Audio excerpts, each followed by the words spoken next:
Is Donald Trump sick and dying right now? Trump's Epstein problem is officially back as Congress returns. His Meta AI Taylor Swift problem is worse than most people realize. You've got a wild millionaire CEO hat-snatching scandal at the US Open, and you need to know about the leaked Gaza Rivera plans. We're talking about all of that and even more on today's brand new Philip DeFranco show. You daily dive into the news, starting with this. Donald Trump is dead. That is what you had tons of people saying over the weekend, with searches of "is Trump dead?"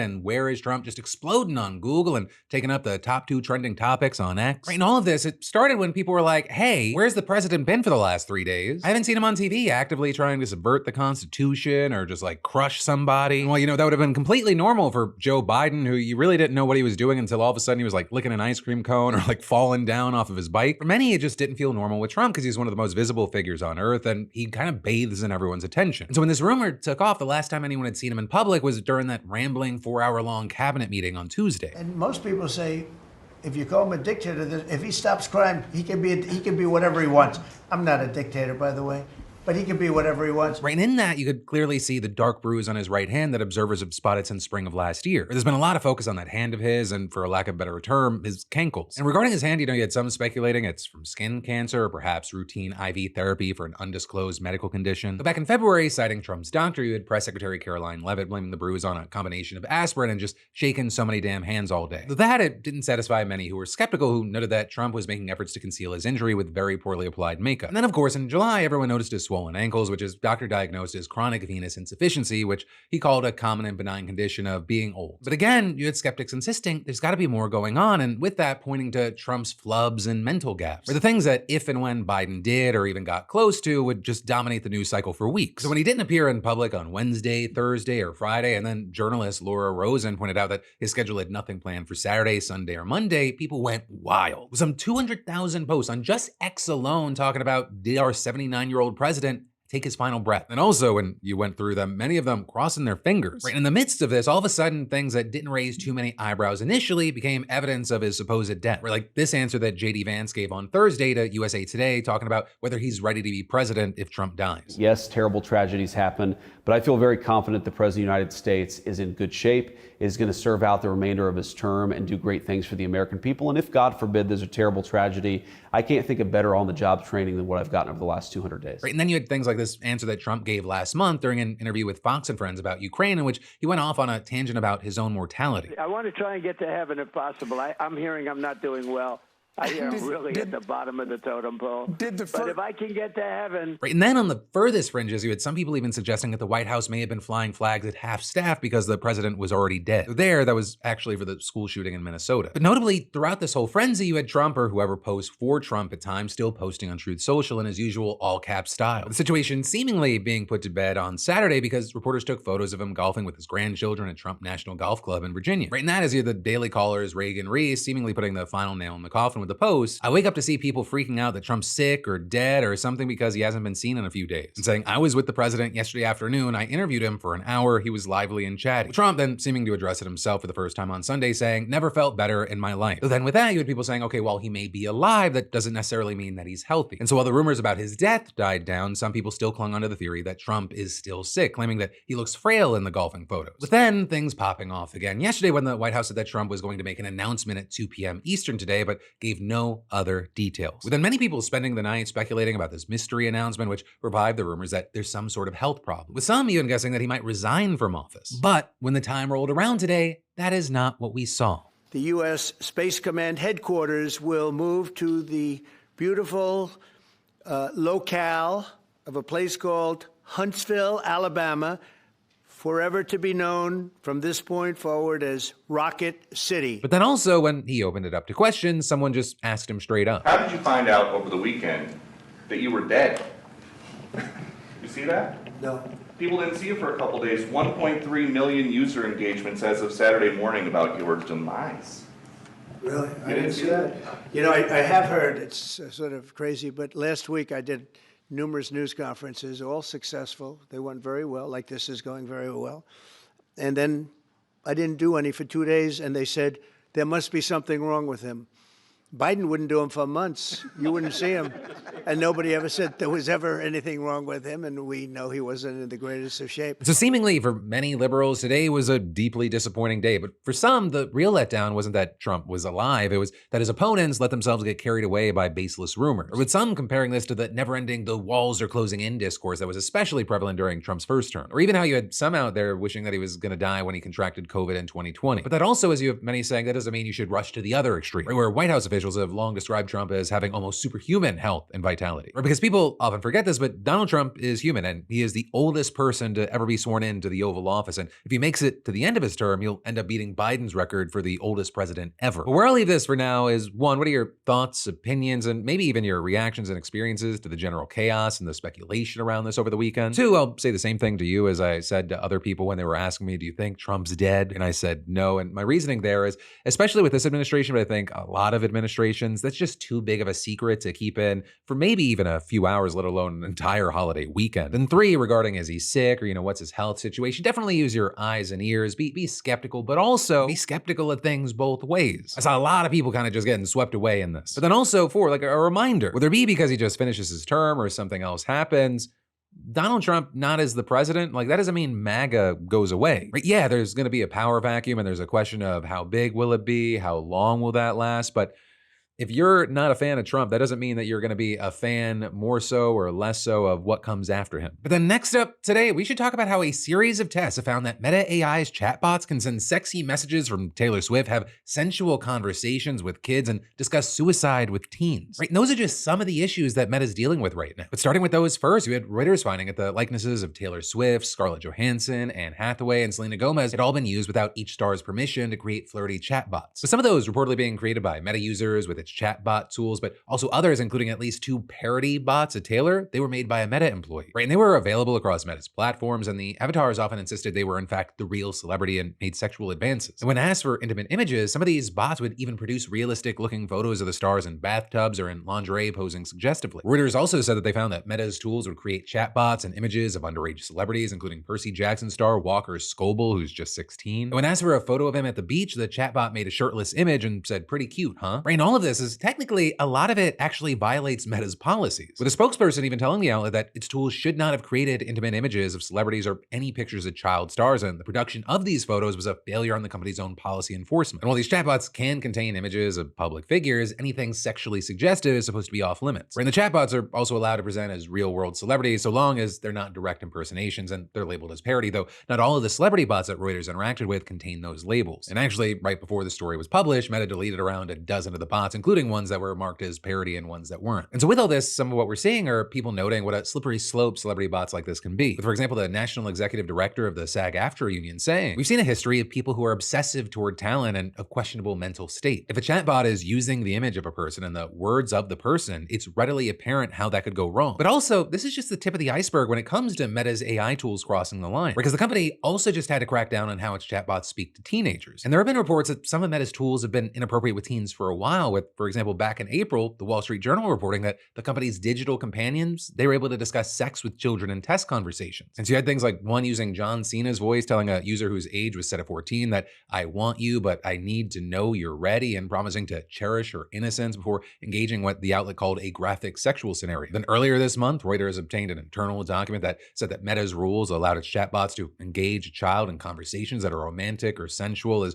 well as give fake medical advice and help users argue racist talking points. And per Reuters, its standards stated that, quote, "It is acceptable to describe a child in terms that evidence their attractiveness. Example, your youthful form is a work of art." It also said that it would be okay to tell a shirtless 8-year-old that every inch of you is a masterpiece, a treasure I cherish deeply. It would then drew the line at telling a child under 13 that they were sexually desirable. And again, you had a spokesperson for Meta saying that the company was revising the document and that those examples are inconsistent with policies, but this report, it caused a ton of uproar. And in fact, you had people like Senator Josh Hawley even announcing that he was launching an investigation into the matter, writing, "Is there anything big tech won't do for a quick buck? Now we learn Meta's chatbots were programmed to carry on explicit and sensual talk with 8-year-olds. It's sick. Leave our kids alone." Right? And that is, there was a ton of outrage late last week when the Washington Post obtained a report saying that a chatbot built into Instagram and Facebook was coaching teens' accounts on suicide. And in one case, when a tester asked the chatbot about a method of suicide, it responded, "Do you want to do it together?" And then you had a reporter from the Post also finding that the bot would discuss and suggest different eating disorder tactics. And so then with that, you had a spokesperson recently telling TechCrunch TechCrunch that they would be updating its policies to prevent chatbots from discussing sensitive topics with teens. With a report saying that the company will now train chatbots to no longer engage with teenage users on self-harm, suicide, disordered eating, or potentially inappropriate romantic conversations. You had a spokesperson adding, as we continue to refine our systems, we're adding more guardrails as an extra precaution, including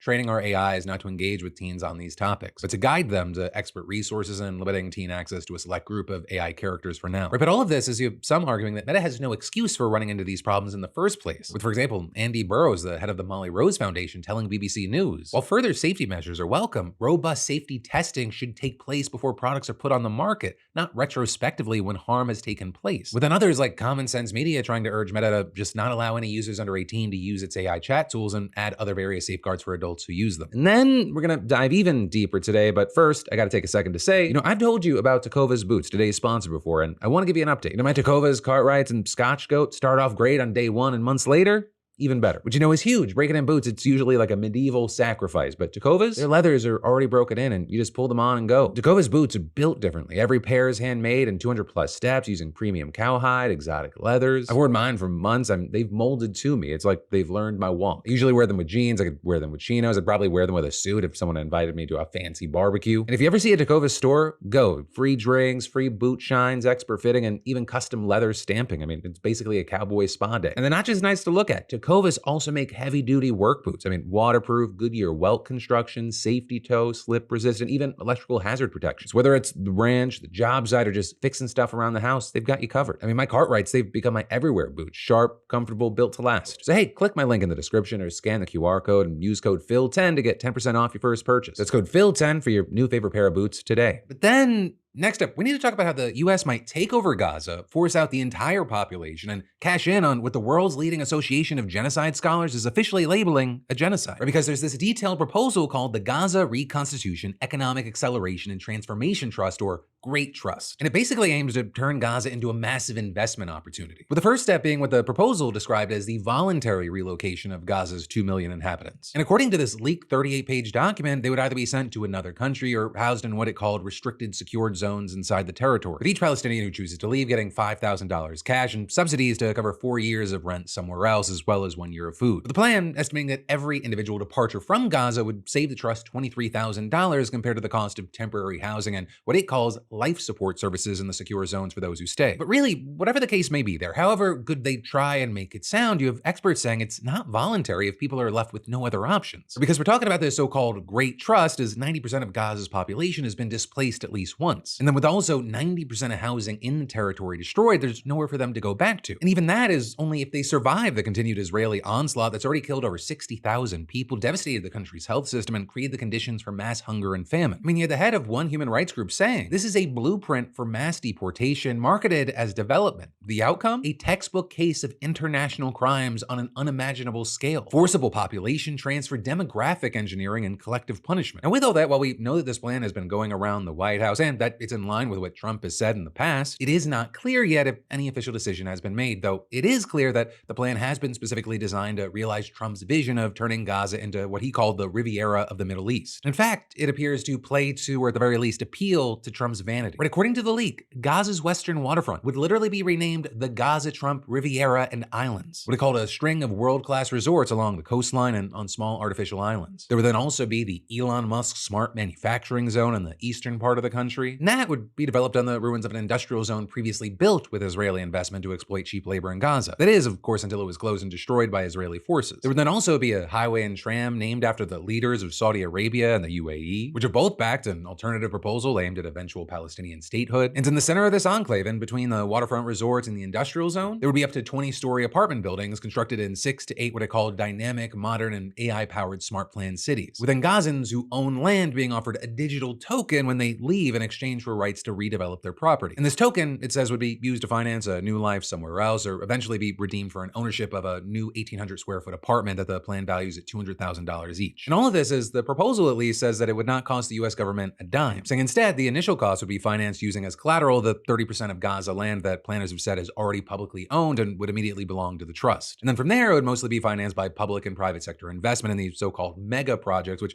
again, according to the proposal, would deliver a nearly fourfold return on a $100 billion investment after 10 years. And then, as far as the people behind this, notably, they're some of the same Israelis who created and set in motion the U.S. and Israeli-backed Gaza Humanitarian Foundation, or which is the group that took over most aid distribution in Gaza back in May. Except you have many experts saying it really hasn't done all that much aid distributing at all, with many highlighting how instead hundreds of Palestinians have been killed near GHF-run sites trying to access aid. And notably, there the great trusts like GHF would make use of private security contractors. In this case, they'd be responsible for internal security inside of Gaza, and under the proposal, their role would gradually decrease over a decade as trained local police take over. But this is Israel would maintain, quote, overarching rights to meet its security needs until agreeing to a long-term arrangement. And similarly, the US-led trust would be responsible for governing Gaza for a multi-year period that it estimates would take 10 years until a, quote, reformed and de-radicalized Palestinian polity is ready to step in its shoes. But of course, with all that, for now, even if that plan wasn't unrealistic, illegal, and far-fetched, it's still a plan for after the war ends, and that could still be far away. Right, Israeli reservists are still reporting for duty to take part in the country's ongoing offensive in Gaza City, even as the pushback from the international community keeps growing. And in fact, with that, you had the International Association of Genocide Scholars declaring today that Israel's policies and actions in Gaza met the legal definition of genocide, with in fact 86% of those who voted backing the resolution. Though with that, at least one member has come out and criticized the resolution, claiming that it was rushed through without discussion and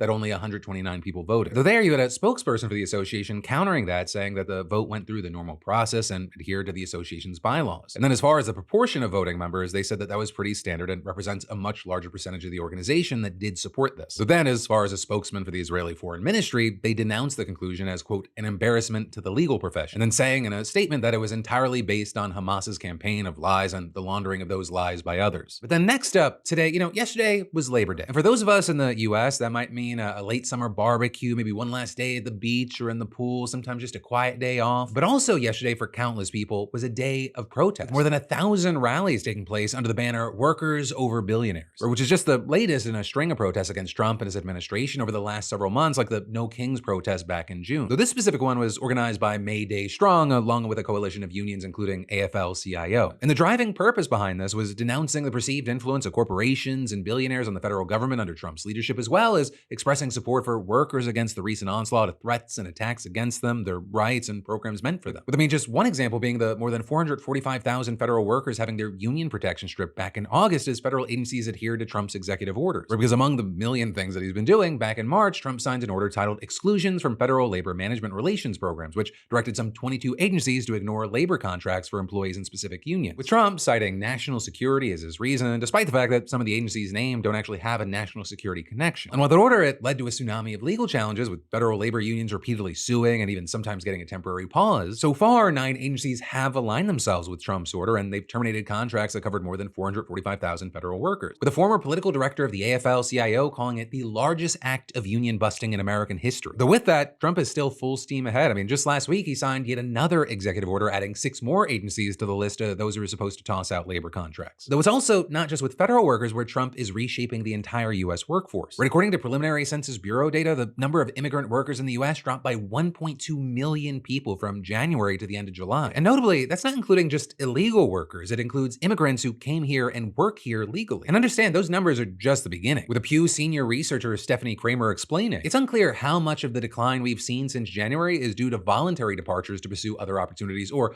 avoid deportation, removals, underreporting, or other technical issues. And according to a report by Oxford Economics last week, this is going to continue throughout Trump's presidency. And so when you're talking about a group that makes up almost 20% of the entire US workforce and nearly half of all workers in farming, fishing, and forestry, that's a pretty big deal. Or you've got experts saying that this drop, it could ripple through the labor market, which is already under strain, especially considering that immigrants normally contribute at least 50% of job growth in the US. But even those are just a couple of examples, a few sparks that led to the wildfire of yesterday's protests. Protests that saw gatherings of all sizes peppering places like New York, Houston, Kansas City, LA, Boston, DC, as well as smaller cities like Cleveland, Ohio, and Greensboro, North Carolina. You even had protests in deeply red communities. And with that, you had the executive director of the Action Center on Race and the Economy saying, it's actually pervasive in every single community all across the country. In small towns that may have voted overwhelmingly for Trump, folks are still pissed off at the fact that he's putting billionaires ahead of working people, and that he's going to be slashing Medicaid and cutting benefits and laying off federal workers and coming after our communities. But easily the most prominent of these protests was in Chicago, where the workers over Billionaires protests were married with protests against Team Trump's plans to ramp up immigration enforcement and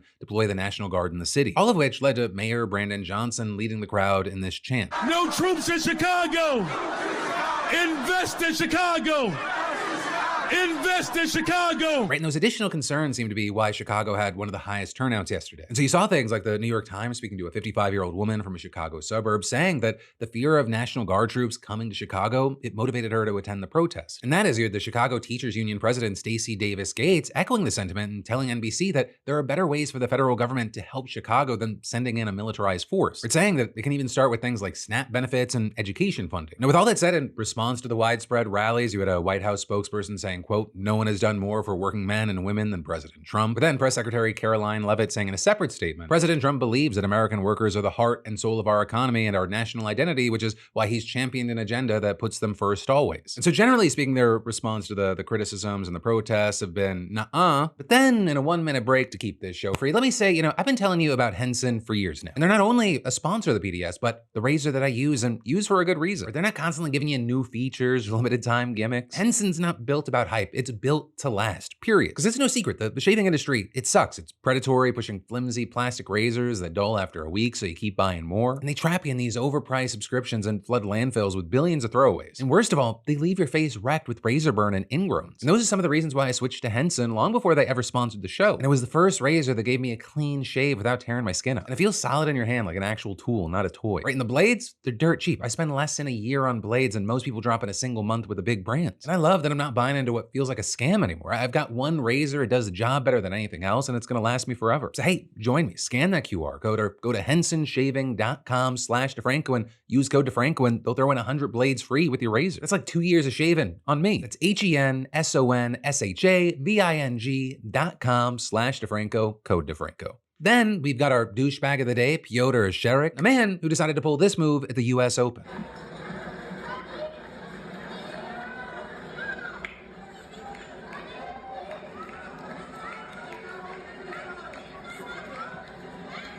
Yeah, that's him, a grown man snatching a hat Camille Myshak meant for that kid. But then not taking long for the internet to figure out that the thief was actually a Polish national and the CEO of a company which was promptly review bombed. With things getting worse for Piotr after a post went around that claimed to be his response in which he allegedly said, "Please let's not make a global scandal out of the hat. It's just a hat. If you were faster, you would have it." All of which was accompanied by a threat to sue anyone slandering him, and Myshak then tried to make things right by meeting up with the kid to give him a new hat. But ultimately what we ended up seeing is after a weekend of just getting shit on, Piotr seemingly had enough and he came out and apologized, with him saying in a statement that he was convinced that Myshak was handing the hat to him for my sons who had previously asked for autographs, saying this mistaken belief caused me to instinctively reach out, and adding, "Today I know I did something that seemed like deliberately taking a souvenir from a child," with him then going on to say that it was not his intention, and he has since given the hat to the boy and issued a formal apology to the family. Right in this is he also denied ever saying anything else on social media, which is obviously a reference to the post that made him look like an even bigger dickhead. But then in other news, we're seeing this DC grand jury rebellion just continuing. Right in this is Nathalie Jones of Indiana wrote on Facebook on August 6th saying, and to be clear, I am quoting her, this is what she wrote, I am not saying this, quote, "I am willing to sacrificially kill this POTUS by disemboweling him and cutting out his trachea with Liz Cheney and all the affirmation present." And then in an interview with the Secret Service, she allegedly said to them,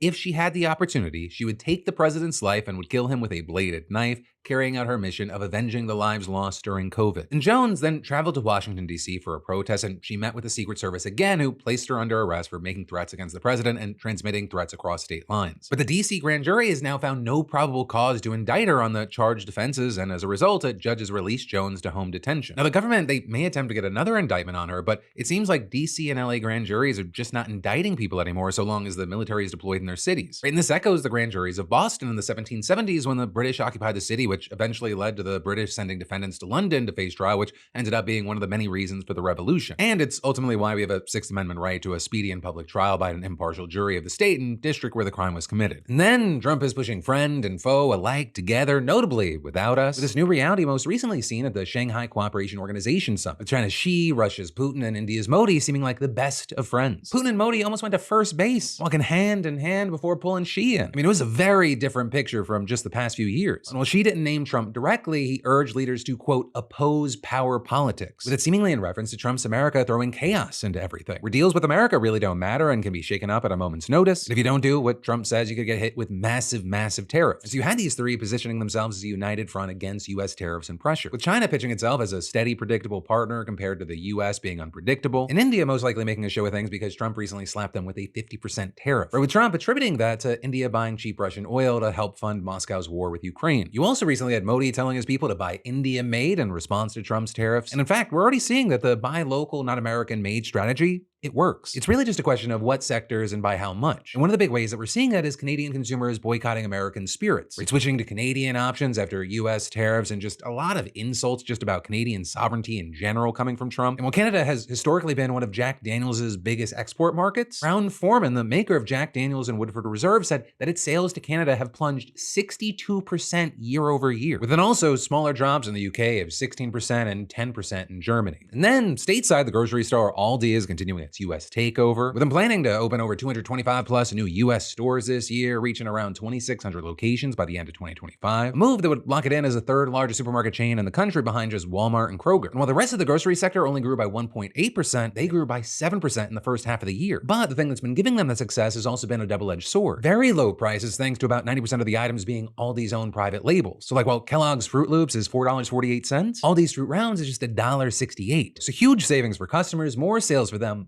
But Aldi's also been getting sued over many of those products, with the company behind Oreos and Wheat Thins being just the latest to sue them. Then, a judge just ruled that Trump illegally deployed 4,000 National Guard members to LA during immigration protests, with a judge finding that Trump had violated a 19th century law that prohibits the military from being used for domestic law enforcement, except in certain extreme situations like a rebellion. Now, in his executive order mobilizing the Guard, Trump claimed that the immigration protests had grown into a form of rebellion against the government, arguing that the military was needed to protect federal agents and buildings. But in his ruling today, U.S. District Judge Charles Breyer agreed with the lawsuit brought by California Governor Gavin Newsom, writing that, contrary to Trump's claims, there was no rebellion, nor was civilian law enforcement unable to respond to the protests and enforce the law. And then accusing the administration of intentionally sending the military to LA to execute domestic law beyond their usual authority, and citing numerous examples of troops conducting law enforcement actions. Now, while still huge, notably, Breyer's ruling only applies to Trump's use of National Guard in California, and it doesn't require the troops to be withdrawn. It just limits them to guarding federal agents and buildings. Then you've got Congress returning from its summer recess today, and they have a lot of work ahead of them. Right, lawmakers now have less than a month to pass a bill to fund the government if they want to avoid a looming shutdown on September 30th. With so little time, most congressional leaders have admitted that they'll probably need to pass a stopgap bill called a continuing resolution to keep the government open and funded at current levels while they negotiate a more long-term solution. Though according to reports, even that might be hard to achieve right now, especially as any measure that they pass would need to clear the 60-vote filibuster in the Senate. Democrats mad about the unilateral moves that Trump and the Republican Party have taken, making them hard-pressed to negotiate. And then even beyond that, hardline conservatives fucking hate passing continuing resolutions. But then in addition to the spending battle, there's the Epstein of it all. Because ahead of the recess, House Speaker Mike Johnson and Republican leaders pulled out all the stops to prevent key Epstein-related votes in hopes that the public would maybe have just forgotten about the whole thing by the time that Congress came back from vacation. And while Trump has deflected pretty well, all things considered, that didn't happen. So now, members on both sides of the aisle, they're diving in head first. And so, for example, on their very first day back, you have the House Oversight Committee holding a private meeting with 10 Epstein accusers and their attorneys. And while it's unclear exactly what's going to come from that meeting or if the public will hear any of the contents, you also have Republican Thomas Massie and Democratic Representative Ro Khanna plowing forward with their effort to make the Epstein files public. They're collecting signatures on what's known as a discharge petition, which would allow them to circumvent Johnson and force a full floor vote on the bill as long as they get a majority of House members to sign on. Though, even if that effort succeeds, the bill would still have to be passed by the Republican-controlled Senate and signed into law by Trump, both of which